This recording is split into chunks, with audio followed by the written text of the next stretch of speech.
Let's talk about mastering, boys and girls. Mastering seems to be a mystery to many of you, and I feel like it's very often both over and underestimated at the same time. Professional mastering is always subtle but important. And today we want to have a look over the shoulder of a professional metal mastering engineer. I'm talking about my dear friend Gomez, who has worked with amazing bands like Behemoth, Ghost, Opeth, Paradise Lost, Mayhem, and many more. Today you can watch him mastering an entire song by a new and very interesting French metal band called Your Inland Empire. Let's have a listen.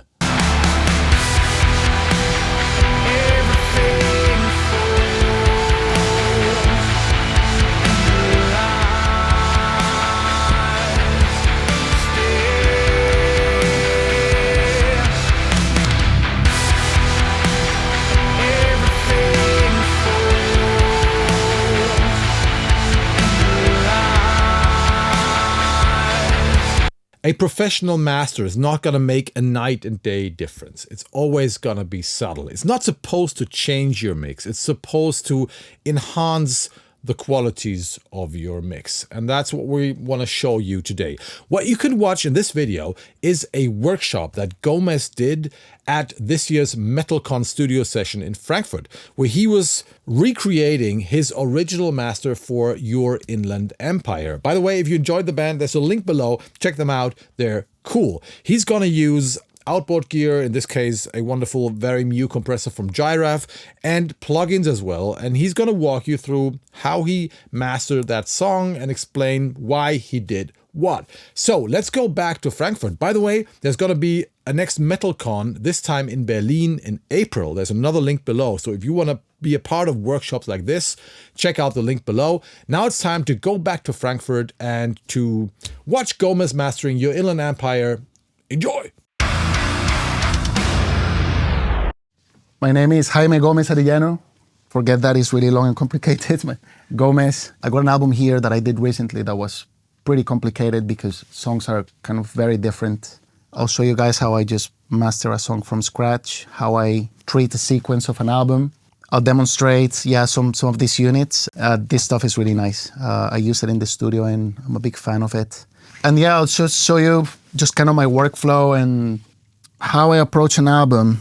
The first thing I have to do is I will listen quickly to the songs. Some of them I have to adjust the gains because the songs are so different. When I get an album, that's probably the first thing I do.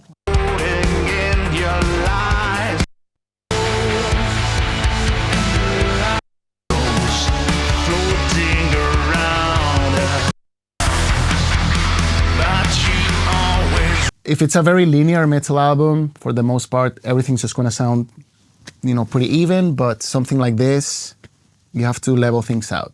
The most useful plugin that I own is this. What I do is I will load the mix, and then I can AB the mix to the master, which is great. So this is kind of useful because it can help you with the loudness, and it can help you match levels and stuff. These are my tracks here, from here to there. These are the songs. As you can see, I've done even some more leveling of them. They are summing to my outboard that I use for the session.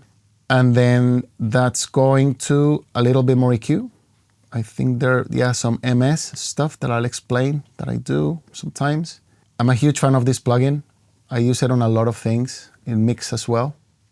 And then some more EQ, some side stuff for the guitars, make them a bit wider and stuff. Quite often, I'll try and tighten the low end with this stuff. I'll demonstrate all this in a minute.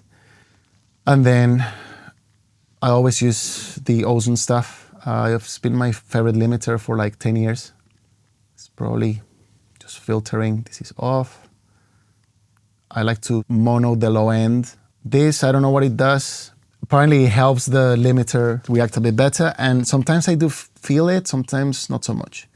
And then the limiter. So in an album like this section, which will be my analog compressors, and this stuff, that will be basically the overall vibe of the album. This kind of works for all the songs, like a vibe, but then on individual tracks, you can see there's more processing. where in the chain you put the Gyraf tags? So that guy is on my, essentially like my master bus, like the sum. So all the tracks, the blue tracks are the individual tracks, Yeah. and they're summing to this pink track, and that's where where this guy is, the hardware is. And that track is also going to the next bus, right? Yeah, it's going Limiter bus. to the master with the limiter, yeah. Yeah, okay.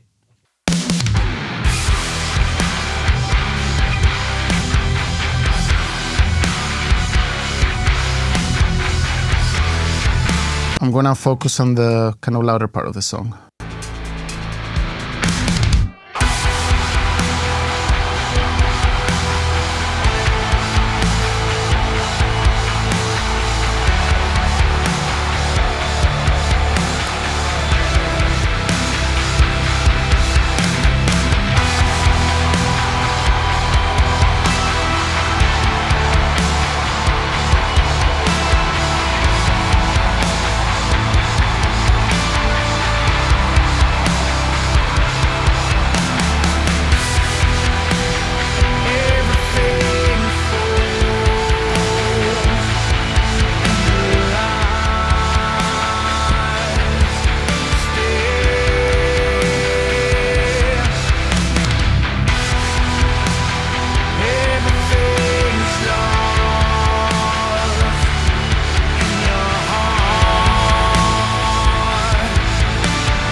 So I don't know if it's very subtle, but because again, this is a very good mix, so I don't have to really dig into a lot of stuff. There's something I kind of like on these compressors, and it's kind of have very fast attack and release times.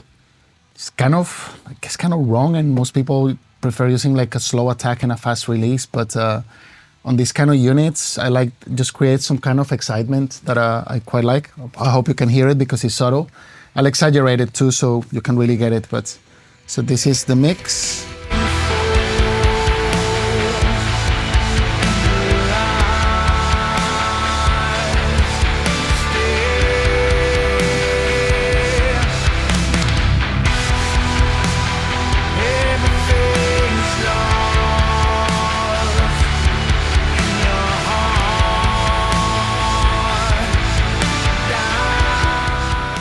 I really love how it glues the mix, and it's like a little bit pumpy, but in a nice way. It really enhances the low end. I love that about Varimuse. So I find that I always have them in my chain when I'm mixing and mastering.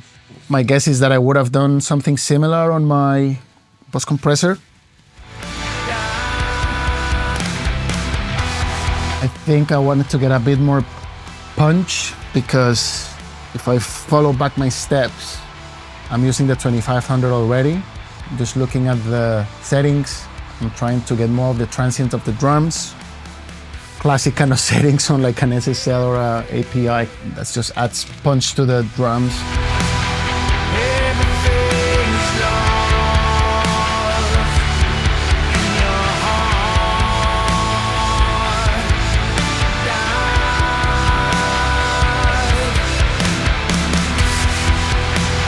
I am a big fan of this compressor. I have the hardware version too, and I use it a lot. Even on mastering, even though it's a mixed compressor, I think it's very cool. Then I added some of this, bit of low end narrowing, bit of that, just a bit of top end, a bit of leveling too on this.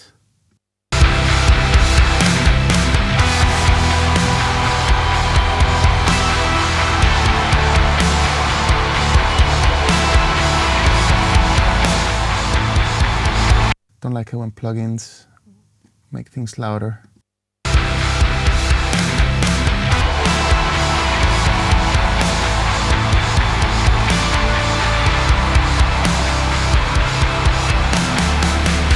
Now it's getting quite aggressive with the drums, with all the compressors. I'll bypass them all.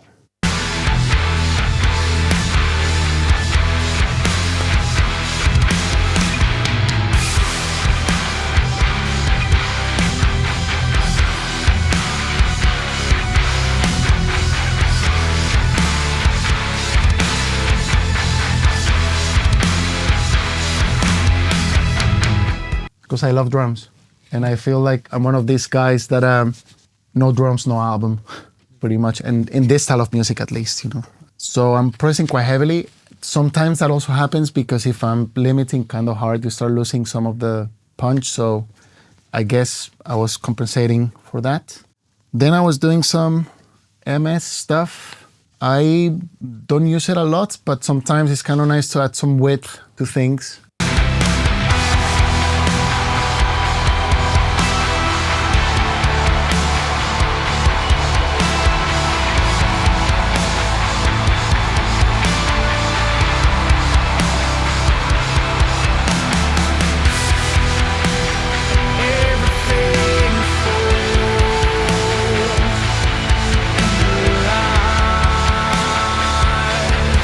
Sometimes it's kind of nice to get creative with this stuff, and instead of just doing like a broad stereo boost on the top end, just maybe do the sides a little.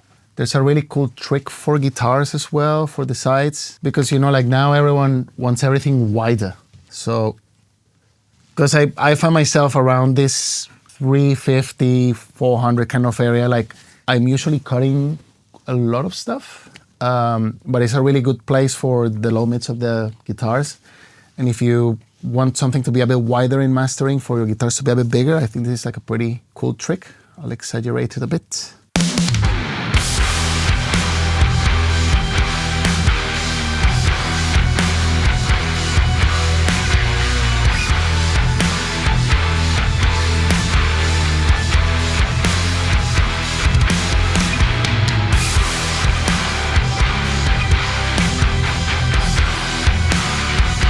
For example, some of the mixes that we had yesterday that me and David were saying were lacking some of the low mid, that would be a way that I could rescue them.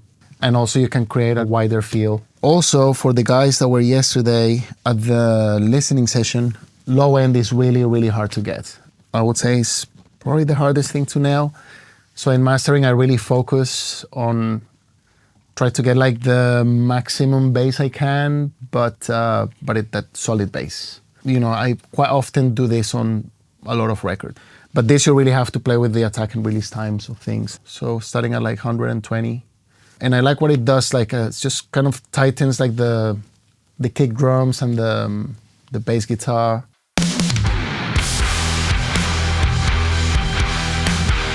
That's too much, but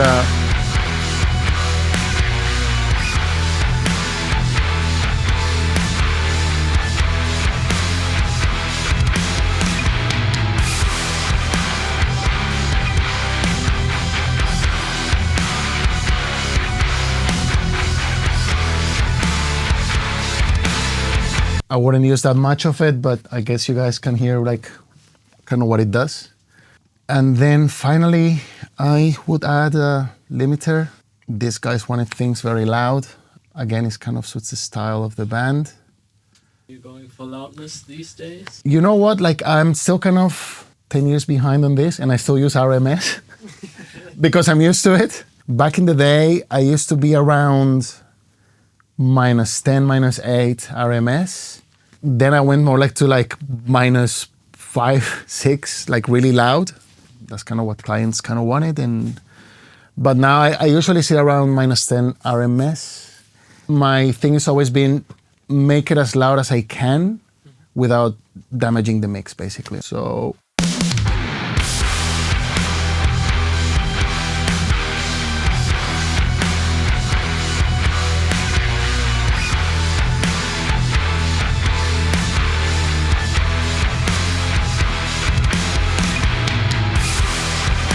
So that will be like my bastardized quick version on speakers that I don't know in a room I don't know of how I would get like the general vibe for the album.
Okay, I gotta interrupt you here. I hope you enjoyed this. Let me know in the comments. We're gonna have a lot more MetalCon content coming up on this channel because there were so many workshops. We had a recording session with Nolly and Krim. There's already one video, I'll put a link here, from my workshop about guitar tones and miking guitar cabs, and link here, check it out, it's a nice video.